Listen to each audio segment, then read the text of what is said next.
Bom pessoal, então o Fiat Toro 1.8 Flex do teste de longa duração do Carblog vai chegando aí nos 9.000 quilômetros e desde o último reporte não aconteceu nada de novo, a não ser o fato de a gente estar colocando ela numas estradas de chão, aí do interior de Minas Gerais. Agora a gente pegou aí divisa de Distrito Federal com Minas Gerais e andamos aí uns 40, 50 quilômetros até uma fazenda aí no interior de Minas.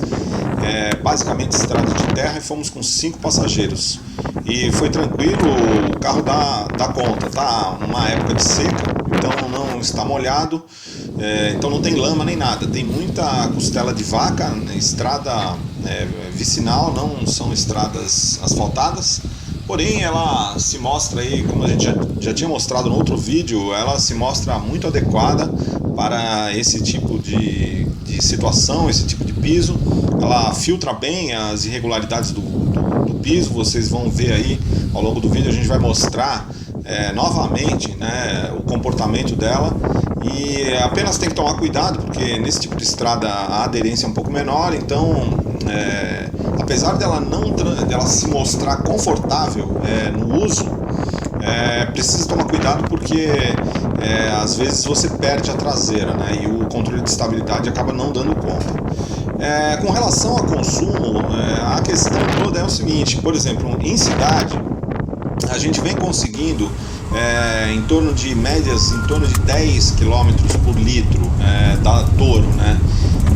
Porém, essa média aí que a gente está falando é média em Brasília DF, num trânsito muito tranquilo. Agora, nesse tipo de situação aí, a média, quer dizer, já é estrada, com gasolina, abastecido basicamente nos mesmos lugares, a não ser quando a gente vai para essas regiões aí, e aí os postos a gente também não tem como garantir, né, a qualidade da gasolina. Porém, essas viagens estão sendo feitas com 5 pessoas e 5 adultos, tá? Porque na realidade são, assim, atrás são 3 adolescentes, mas 2 com 14, 15 anos e uma de 18. Então, basicamente são adultos já, né? Então, e o carro, assim, se mostra bem adequado, vai bem, ele, mesmo o motor, que a gente considera ele um pouco fraco, né?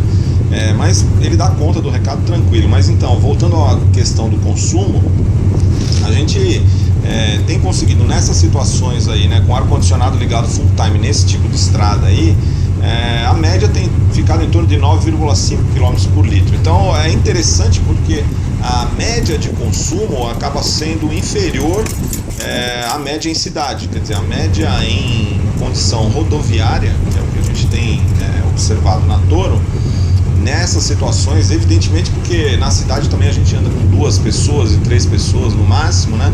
E aí a gente acaba andando com mais pessoas, então a média cai. Mas eu acho que esse dado de consumo que a gente está conseguindo, 9,6, é um dado muito fácil de ser reproduzido em qualquer outras situações, não situações específicas do Distrito Federal ou mesmo de Brasília. Aí já é uma situação que eu acho que o dado de consumo vai ser muito representativo do que a Toro oferece com gasolina, com carga carregada, né? Então realmente ela vai oferecer esse tipo aí de consumo 9,5. O Imetro, por exemplo, dá 10,5 de gasolina. Eu acho difícil, pelo que a gente tem andado muito em estrada, principalmente em estrada desse tipo aí, você conseguir 10,5 em estrada com ela. A não ser que você faça Brasília-Goiânia andando a 100 km por hora, que não é uma realidade, mesmo porque a estrada é boa e você consegue ali desenvolver tranquilamente 120 km por hora, até mais, porque os radares só vão montar acima de 120 km por hora, então você consegue andar e a média cai para menos de 10 também. Então, basicamente é isso, tá certo? Então, em termos de consumo é isso. Agora, o comportamento do carro, vocês estão vendo, o ruído interno, ele principalmente quando você passa em cima de costela de vaca, ele sobe um pouco, mas muito menos do que em carros convencionais. A gente já tinha falado isso em outros vídeos e vou reforçar, porque realmente é uma coisa que impressiona bastante. O comportamento da Toro andando em estrada de terra com costela de vaca, e essas estradas que a gente está pegando aí tem muita costela de vaca. Então no convencionais, isso aí acaba gerando uma ressonância interna, vira uma barulheira enorme, né? Aliás, vira uma vibração, chega a ficar uma vibração que é muito incômoda e é praticamente inviável você andar, né? E aí na Toro não. E aí a gente percebe que o que vem gerando, o que gera esse conforto, né, interno, mesmo em situações muito adversas, é realmente o conjunto da suspensão muito bem preparado para esse tipo de situação, apesar de, nesse caso, esse é a Toro 4x2, a gente provavelmente, a Toro 4x4 diesel deve ser ainda melhor, né, porque evidentemente tração 4x4, mas aí você percebe realmente a tecnologia aí, que já é uma tecnologia da Jeep, de powertrain, de suspensão e de tração, porque basicamente esse carro aí é um Jeep Renegade, com algumas alterações e com emblema Fiat, mas na realidade ele é um Jeep. Então a Jeep é uma empresa norte-americana que é muito focada em off-road, e na realidade quando a Fiat comprou a Chrysler, né, e ela acabou incorporando essa tecnologia ao seu portfólio, e o lançamento da Toro, eu acredito que na forma como ela se comporta muito bem,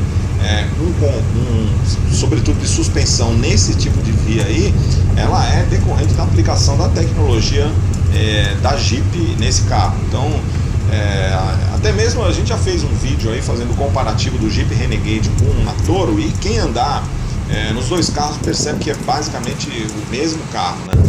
Então, as reações, a leveza de direção, posição de dirigir, é tudo basicamente a mesma coisa. Então é interessante a gente perceber, porque realmente não tem nada muito parecido dentro da gama da Fiat com esse tipo de com um comportamento, um conforto que esse carro aí oferece nesse tipo de situação. E também eu devo dizer que não é só nesse tipo de situação, porque o que a gente vem percebendo ao longo desse período de convivência com a Toro é que é um carro que é muito adaptado também para você enfrentar pisos de asfalto, porém de baixa qualidade. Então é um dos motivos que eu acho que a venda de SUVs e de picapes como essa crescendo muito no Brasil, é exatamente porque as pessoas acabam percebendo que esse tipo de carro permite que você enfrente não só esse tipo de via que a gente está falando aí, que a gente está mostrando, que é via de terra mesmo, mas você consegue enfrentar as vias brasileiras, o asfalto precário das vias brasileiras, com boa qualidade. Aí, ó, tá vendo? A gente já sai, aí já é dentro do Distrito Federal, mas a gente vai voltar para a terra, tá certo? Mas vocês percebem aí a qualidade, né? O carro é bom tanto para cidade,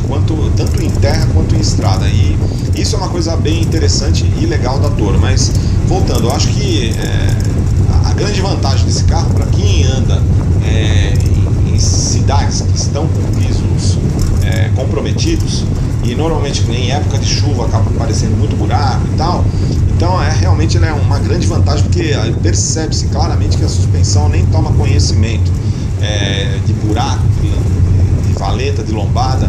É praticamente impossível você dar uma ralada, porque realmente o custo de suspensão é muito alto e transmite uma segurança para o motorista muito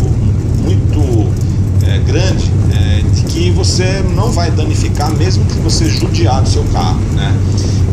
Um outro detalhe, né? Apesar de a gente estar solicitando bastante a Toro nesse tipo de via aí, até então a gente não tem percebido a ocorrência de ruídos parasitas, de peças soltas, alguma coisa assim.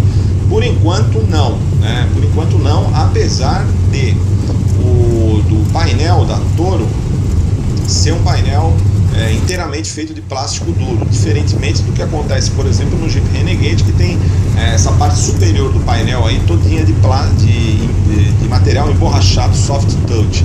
Então, que é uma garantia a mais para a não ocorrência de ruídos, né? Mas acontece que na Toro ela vem se comportando muito bem nesse sentido, então o carro vem agradando.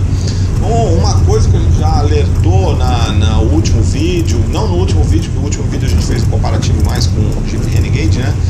já fez um vídeo aí da Toro andando em estrada de terra, mas ela infelizmente em relação ao GPS que não funciona. Você sai já mesmo dentro do Distrito Federal, tem determinadas estradas aí que esse GPS não está atualizado, né? E aí para você chegar em determinados locais que a gente está indo aí, realmente só com coordenadas, longitude e latitude, colocando dentro de um GPS do Google Maps ou mesmo aí no GPS da Toro, mas aí ele passa a não funcionar porque não tem as estradas, né?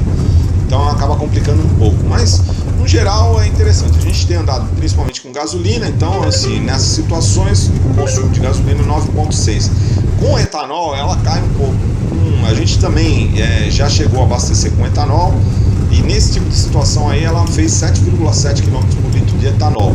E como 7,7 nessa mesma situação, com 5 pessoas a bordo, ar-condicionado ligado full time, e assim, nenhuma preocupação em fazer com que o carro tenha um consumo melhor. O que realmente fica patente é que com o etanol você tem um ganho de potência, e isso fica claro pela ficha técnica, que pula de 132 para 139 cavalos com etanol. Então, e não é um ganho de desempenho muito grande, mas é claro o ganho de desempenho. Então é isso, a Toro vem se mostrando aí um carro realmente fantástico, muito agradável e muito prestativo, muito versátil, para tanto cidade quanto um off-road leve, que é isso que a gente está fazendo aí. Então é isso aí, Fiat Toro.